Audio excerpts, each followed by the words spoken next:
Hi everyone, welcome to my video series on machine learning and large scale. This is part 3. In this part, I would like to talk about the best practices for making prediction and training. So what do I mean by that? You see, in general, you have two ways to train and inference in machine learning. One is that you do training, and immediately right after that you make a prediction. Model.fit, then model.predict.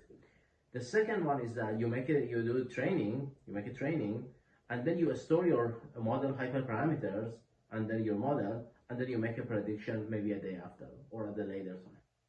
Which one is better and which one is suited for your application depends on your specific case, but in general, I can tell you which one is the best.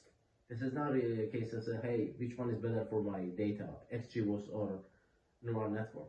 This is actually the one of those two options that we can actually tell you about the cons and pros, and then you can say with some certainty that which one is better. I don't want to spoil the video right now. I want to explain these two in detail and then leave it to you guys to decide which one is the best. So in general, we will have two modes for train and inference in machine learning. The first one is called train run. The next one is called train persist. Alright, so train run and train persist. What does it mean? Train run, it means that you do the training, right after that you make a prediction. That's the simplest one, right? And train persist means that you do the training, you store your model hyperparameters, and then you do the prediction at a later time. So let's see which one is the best. All right. So let's see. Let's first talk about the train run. Or let's talk about them at the same time. Here's the thing. In machine learning domain, in machine learning ecosystem, you usually have the pooler. This is the idea is that to pool the data, whatever data you have, then it goes to the feature engineering.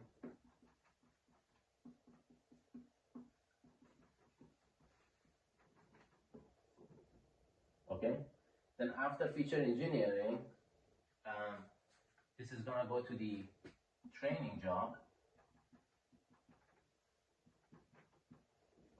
and then it goes to the prediction. Right? During the train run, all the stuff happen at the same time.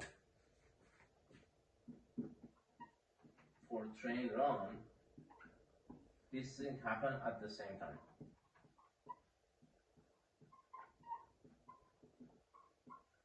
So what's the advantage of that is that you make training and prediction at the same time, so you do it frequently. So your model is always updated with the most recent data. All right.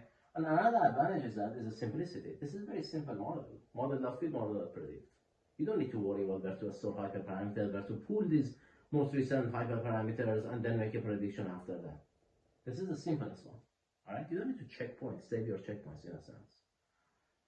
But what's the problem with this one? So in machine learning, guys, when you make a prediction, you want a powerful computer. Very, very powerful computer. You want GPUs. So usually for training, the practice is that train on a strong, powerful computer or clusters, and also access to GPU. So that's what usually because training is a memory intensive or CPU intensive task. All right, so but the cluster you choose for training is very different than the cluster you choose for the prediction. So you can actually optimize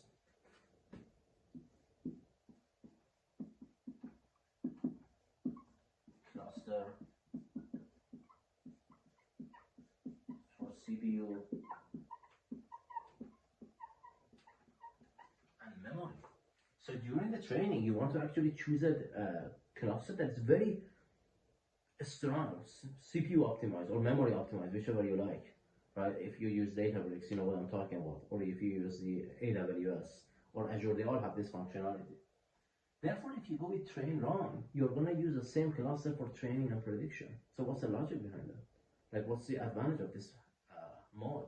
Because during the testing, you're going to use the CPU and you're going to use distributed prediction, perhaps on a Spark. All right, so let's talk about that. Training is usually done on single node Python. Training is usually done on single node and on Python. Prediction, on the other hand, is going to be done through the distributed mode and is done on Spark, PySpark, Scala, whichever one you're more comfortable. And the CPU, the cluster that you're going to use is not going to be single node cluster. It's going to be multi-node cluster with lots of workers to take advantage of this Spark or PySpark power. If you go with this, you cannot take advantage of that, right? And what if I tell you that you want to save your training hyperparameters and you want to do the training or retraining at the weekly cadence, where you want to make a prediction on the daily cadence? This model cannot be used. You cannot keep training every day. This is memory intense. You cannot. Do you know how costly is that for the company? So this model is very, very simple and should be only used when you have a small data or when your application actually is very, very simple. So this is not a good model practice in the industry. All right.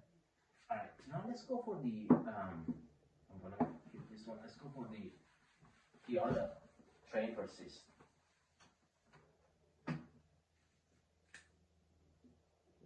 In the meantime, before that, let me write for the prediction. What do we do? Prediction is done on the CPU, multi-node, in PySpark, Spark, Scala, and that's pretty much it. And the cluster with lots of executors. Here's a single node.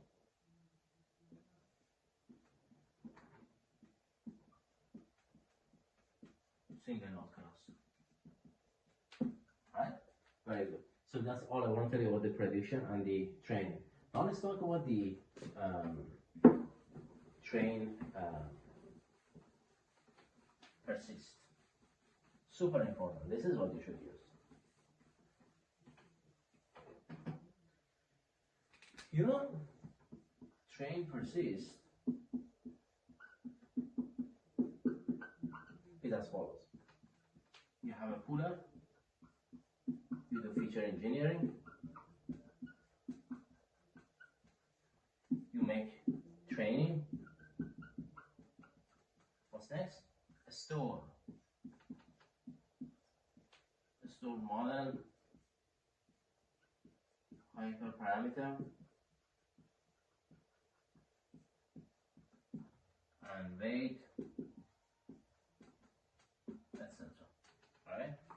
So during the train persist, you have a puller to pull the data, you do the feature engineering the same, you make a training, but then you store your model.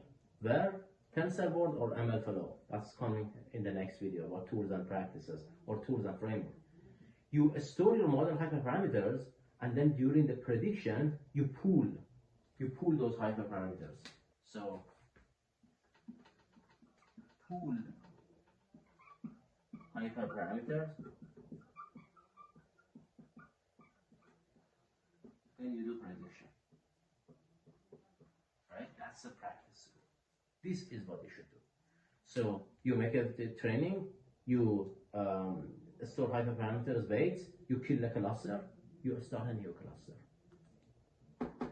multi-node cluster with lots of executors, and then you load your hyperparameters, your model, into your model, and then you start the training. You start the prediction phase. All right. This is what I want to talk about: the train, persist, and train run. If you have a question, please leave a comment. I do my best to respond to your question. Like always, if you like this video, please like and subscribe to the channel and share it with your friends.